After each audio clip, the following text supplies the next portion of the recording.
Hi, I'm Kamali, taking you through the stories people are talking about and sharing around the world on NewsFeed today. Stand with Muslims after Trump's travel ban is renewed, protests against it resume. Barbie's got a new job. She's a robotics engineer and she's here to teach kids to code. Why does this Spanish St. George statue look like a Disney prince? And Wednesday's Animals Doing Stuff will have you saying, what the fluff?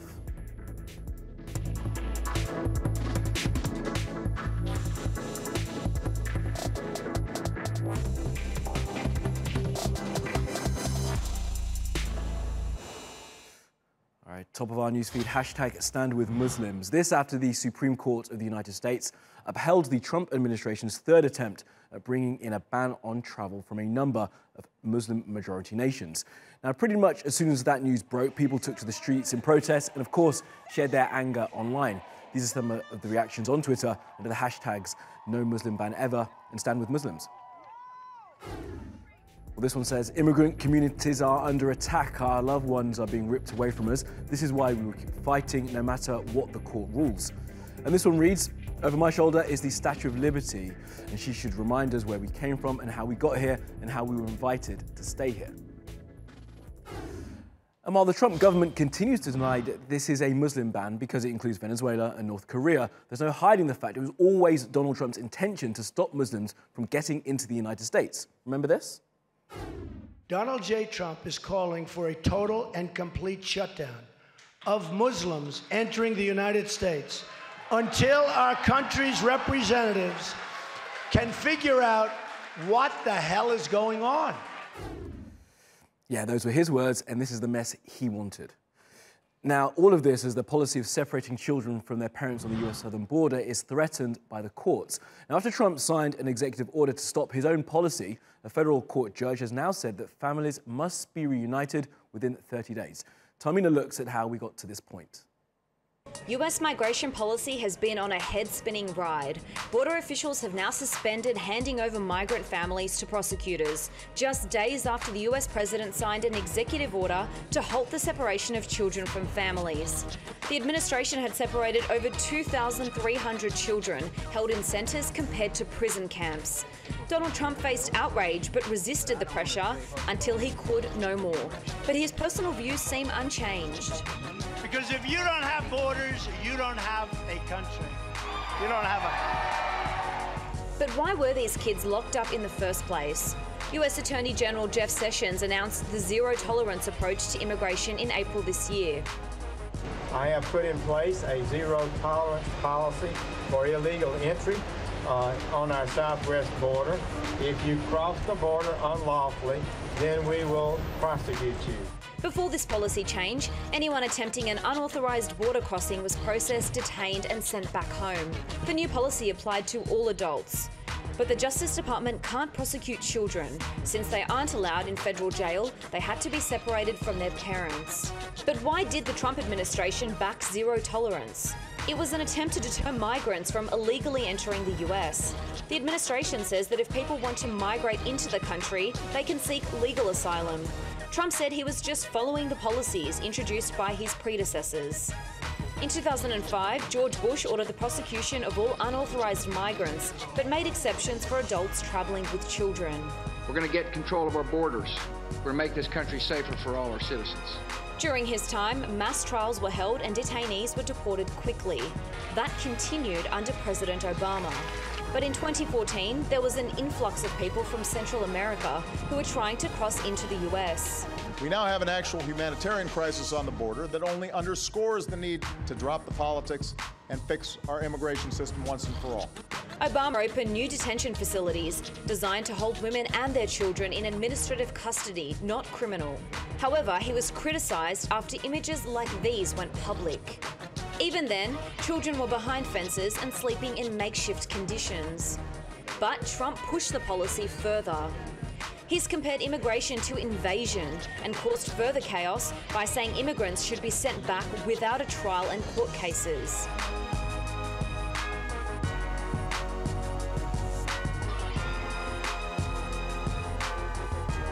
Republicans in Congress are now reportedly working on a moderate immigration bill.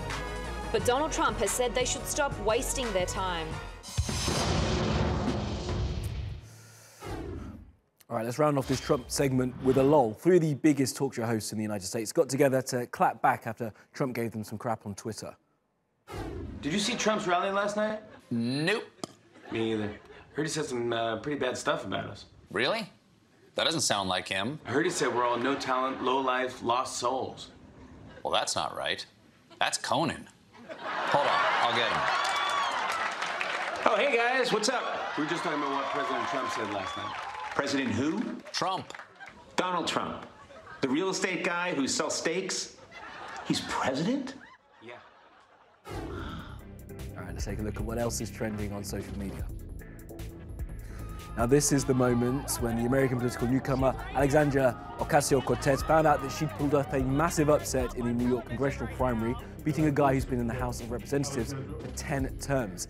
The 28-year-old socialist and child of Puerto Rican migrants ran a grassroots campaign heavily reliant on social media. She'll now take on a Republican for a seat in the House in the November midterms. But people are already saying that her win last night is a sign the Democrats could be shifting to the left. Now, Barbie's got a new job as a robotics engineer. This iteration of the famous doll will help kids learn to code, with toy maker Mattel teaming up with the children's coding platform Tinker. The idea is that kids will not just dress Barbie in different clothes, but actually use her as a way of learning the basics of computer coding. As you can see, she's already dressed like a tech nerd, so it's a good start. Now, first there was the mural, then there was a security guard, and then there was a sign saying that only verified Instagram influencers with more than 20,000 followers could take pictures in front of it. Predictably, the internet went nuts, calling it the most LA thing ever, and people worked out pretty quickly that the whole thing was a marketing stunt for a new show that makes fun of influencers and the Hollywood types who encourage them. The show is called Like and Subscribe, and personally, I can't wait to watch it.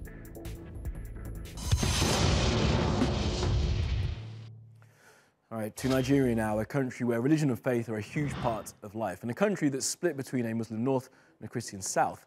And when those two communities meet, there can be violence, as happened recently. Take a look at this.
In Iran, people have taken to the street to show their anger with their government. It's the second time that they've been out and angry this year, and the effect of the US sanctions are only going to get worse.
let's take you around the world for some other stories you need to know this Wednesday.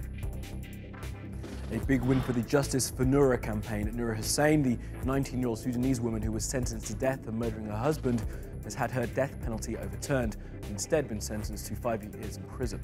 Noura killed her husband after he tried to rape her twice. Now, overnight, Amnesty International tweeted, "Thank you to over 400,000 of you who demanded justice for Noura and helped make this happen." We'll have more on this story in tomorrow's show.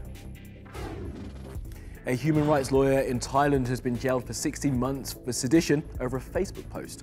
The much tougher charges of defaming the royal family, which could have seen him sentenced to 150 years, were dropped. Now, this is what the 16th century statue of St. George and the Dragon in a church in Spain used to look like. Not bad, right? Could do with a touch-up, but hey, it's 400 years old. So this is what they did. And now, nobody is happy. It's been compared to a Disney character, and the mayor of the town where the church said the restoration was done without consultation. And it's not the first time that Spanish restorers have done a bodge job. Just look what they did to Jesus at a church in the town of Borja a few years back.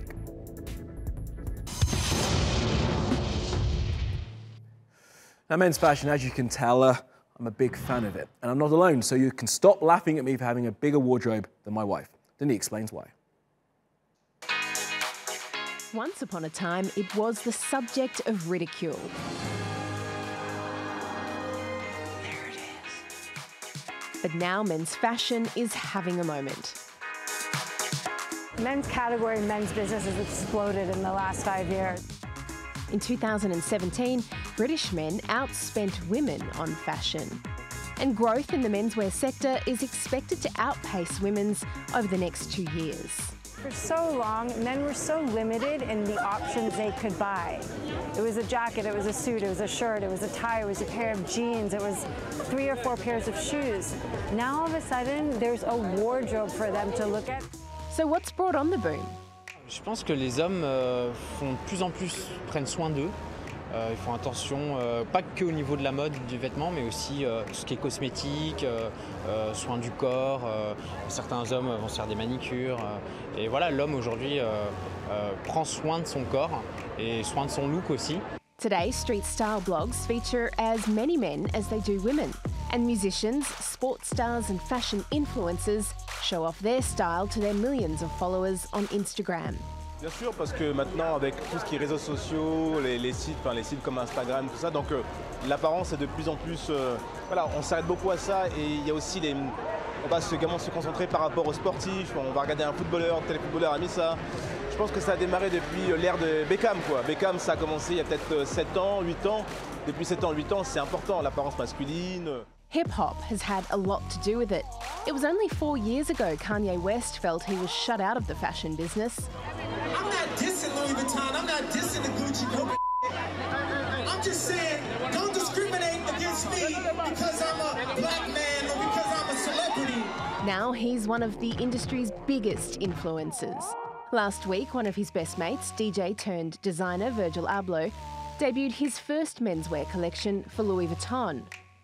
The show at Paris Fashion Week attracted much of hip-hop royalty.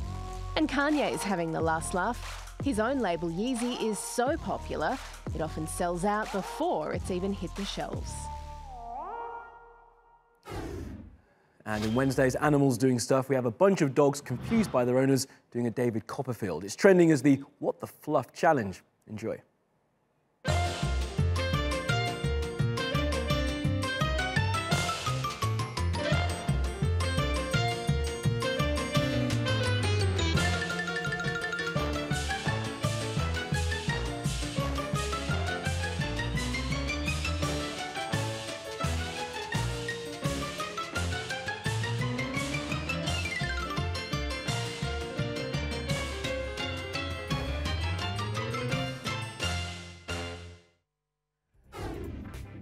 Enjoyable. That's your lot from the NewsFeed team. Reach out to me with your questions, comments, complaints and suggestions. I'm at Kamali Melbourne. You'll find us 24/7 on Twitter, YouTube and Facebook. Follow, subscribe and add. See you again tomorrow.